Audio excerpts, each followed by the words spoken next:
Booking on down the information highway on the Ed Schultz Radio Show, 1-877-934-6833. Our friend Robert Greenwald, Brave New Films.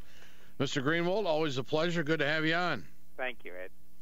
Did an interview last night with Scott Olsen, Iraq War veteran who was struck in the head and critically injured by a police projectile during that Occupy Oakland protest. It was his first live television interview since the footage of his injury caused really an international outcry.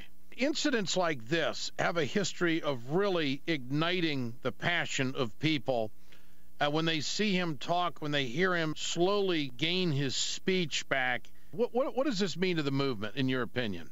Well, first of all, Ed, I want to congratulate you for having him on. It was really one of the most powerful moments of television, and I think you and your team really should be congratulated. We all owe you a debt for it. I know my Twitter feed exploded when you had him on, with people who were impressed and moved and really saluting his heroism. Here was a veteran doing what he said so eloquently, upholding and defending the Constitution against enemies, foreign and domestic.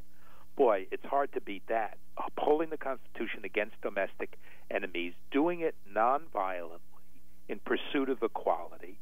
And the result was, an example, yet another example of the militarization of our police departments around the country. Well, and we've seen the response. We've seen people come forward and support him and the students at UC Davis.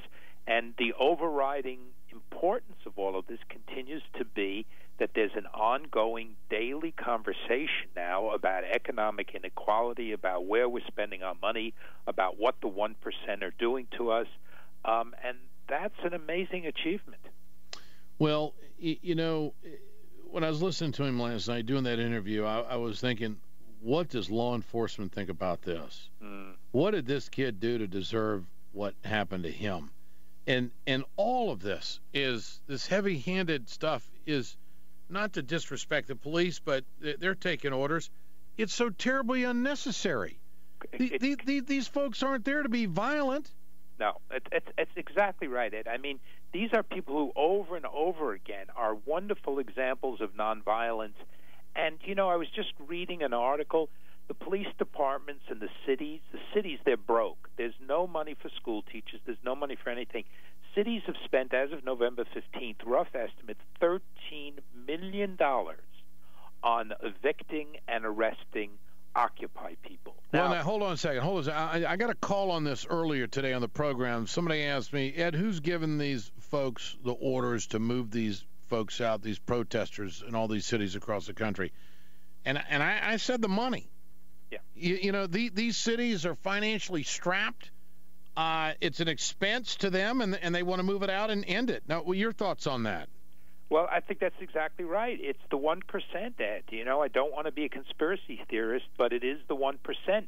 Because if we go in and ask for, in Atlanta, they spent $500,000 evicting the homeless, and this guy who runs the shelter said, I could run my shelter for 2 years. Why was the money not being given to the shelter and sensible social policy?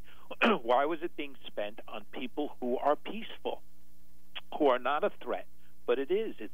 Who are not a physical threat, but they're an idea threat, and they're a threat to the notion that how this country is run, the money in politics, and what the priorities are. Can you think of a better way for us to look at our priorities than to see what's done to heroic people like Scott Olsen versus the bankers, Wall Street, the war profiteers? It's an amazing moment.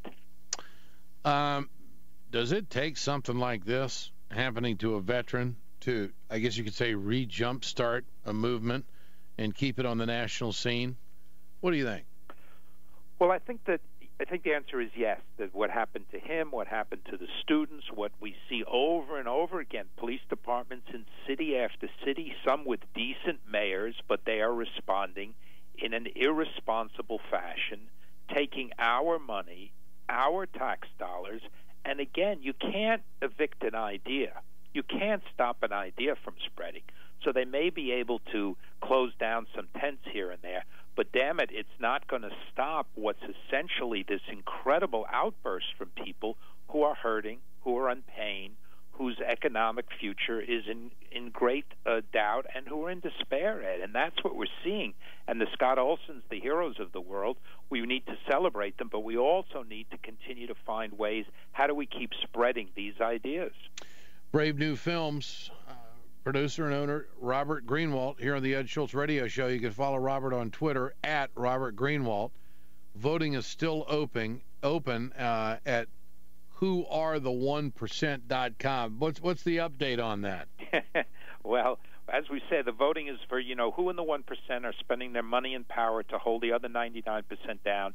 No surprise, Rupert Murdoch, number one, the Koch brothers, number two, but we've got some good candidates. Paul Singer, this hedge fund manager, is up there. Lloyd Blankenfein from Goldman Sachs is up there. Eric Prince from Goldwater. So we encourage people to go to Who Are the 1% to vote, and most importantly, to spread it around, because it's another way to use this moment, Ed, in time so people understand, really connecting the dots. How does the system work? And that it's not an accident that so many people are hurting today. Whoarethe1%.com. That would be the number one. Whoarethe1%.com. Rupert Murdoch, number one. Yep. No surprise. No surprise there at all. One percenters across America. We've seen a pattern here on the Ed Show. I'm going to talk about the recall in Wisconsin for a moment. Mm-hmm. Here's how these folks work. Every time we do something on Walker, he shows up on some network the next day, normally Fox. But, of course, he's just recently on CNBC after we did a big shot on Wisconsin and the recall and threw the number out there of 300,000. And he was talking about how much money it's going to cost to recall, and I guess he is going all over the country trying to raise money. His campaign's already started before the Democrats have even got enough signatures, before the people have got enough signatures, before they even have a candidate to run against him. And they're talking $70 million to save his job. And he's out there talking about, well, the state is spending so much on this. Let me give you an example. In Burlington, a Racine County city, in Racine County, in Burlington, Wisconsin, that voted for Nixon, Reagan, George H.W. Bush, and W., along with John McCain, has a booming recall movement, indeed, no question about it. While Barack Obama received 2,424 votes in a small town of Burlington in 2008 compared to McCain's 2,567, local recall activists have already collected 2,500 signatures in the first 2 weeks. Wow. I mean, that's astounding. And this is what's happening it's social media. It's the advocacy work of people such as yourself, the grassroots that are out there, and I just don't think that Walker's going to be able to combat this with TV commercials. What do you think? No, I definitely don't think TV commercials will be enough. When you've got the Koch brothers financing you, $70 million is a drop in the bucket. But, we talk about this all the time, Ed, and this is the wonder of social media, and I'm so glad you guys are so active on it on, We've Got Ed and Ed TV, is that you trust social media because it's coming from friends, it's coming from relatives, it's coming from colleagues, and that's much more important than some TV commercial where people shut it off or they have it on TiVo or they fast forward through it.